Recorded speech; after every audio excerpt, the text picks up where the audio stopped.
Assalamualaikum warahmatullahi wabarakatuh. Kami dari kelompok 2 ingin mempresentasikan tentang interaksi antara negara-negara ASEAN. Perkenalkan, nama saya Disa Putri Ramadhani dan Aidil Fatih Sulkadri.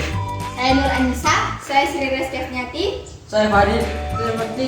Saya Andrea. Pembelajaran hari ini yang pertama menjelaskan makna kerjasama, yang kedua mengidentifikasi faktor pendorong dan penghambat kerjasama antar negara, dan yang ketiga menjelaskan bentuk kerjasama antar negara ASEAN. Baik, saya Disa Putri Ramadhani. Di sini saya akan menjelaskan tentang makna kerjasama. Nah, hubungan antara negara semakin diperlukan seiring dengan munculnya berbagai macam kebutuhan yang berbeda-beda dari tiap-tiap negara anggota. Kebutuhan sosial, politik, ekonomi, maupun bidang lainnya menuntut suatu negara untuk berperan aktif dengan kerjasama antar negara maupun dengan dunia internasional. Nah, apa sih yang dimaksud dengan kerjasama? Kerjasama adalah suatu yang menjalin hubungan antara dua negara atau lebih demi mencapai suatu kesepakatan. Perkenalkan, nama saya Nur Anissa. Di sini saya akan menjelaskan tentang faktor pendorong terjadinya kerjasama dan faktor penghambat terjadinya kerjasama di ASEAN. Faktor pendorong terjadinya kerjasama di negara ASEAN yang pertama adalah kesamaan dan perbedaan sumber daya alam. Kesamaan sumber daya alam antara beberapa negara dapat mendorong terbentuknya kerjasama antar negara. Sebagai contoh, beberapa negara penghasil minyak bumi membentuk suatu kerjasama yang diberi nama OPEC. Perbedaan sumber daya alam pangan di setiap negara ASEAN juga melahirkan kerjasama. Contohnya, Indonesia mengekspor hasil pertanian ke Singapura. Selain itu, Indonesia juga mengimpor beras dari Myanmar dan Thailand untuk memenuhi kebutuhannya. Faktor yang kedua adalah kesamaan dan perbedaan wilayah atau kondisi geografis. Karena kesamaan letak geografis, beberapa negara di suatu kawasan pada umumnya mengadakan kerjasama untuk menjaga stabilitas dan keamanan negara. Sebagai contoh, negara-negara yang terletak di Asia Tenggara membentuk suatu kerjasama yang melalui organisasi ASEAN. Adapun faktor penghambat terjadinya kerjasama di ASEAN. Faktor yang pertama adalah perbedaan ideologi. Faktanya, saat ini hampir tidak ada negara ASEAN yang menutupi diri dari kerjasama antar negara ASEAN. Dan faktor yang kedua adalah konflik dan peperangan. Kondisi konflik dan peperangan yang terjadi di dalam negeri maupun antar negara mengganggu stabilitas negara sehingga akan menghambat kerjasama.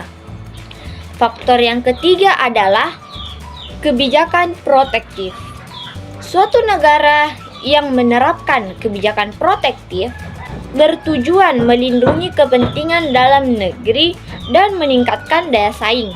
Misalnya, tidak menerima impor hasil pertanian karena dapat memengaruhi kondisi pendapat hasil pertanian di dalam negerinya. Dampak kebijakan ini dapat memengaruhi hubungan antar negara sehingga menghambat kerjasama yang harmonis. Dan faktor yang keempat adalah perbedaan kepentingan tiap-tiap negara. Kerjasama dibutuhkan bagi perkembangan dan masa depan negara di dunia. Akan tetapi, dalam antar negara, tiap-tiap negara memiliki kepentingan yang berbeda. Perbedaan ini dapat menghambat kerjasama antar negara.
telah menyaksikan. Kami tutup dengan Wabillahi taufiq wal hidayah.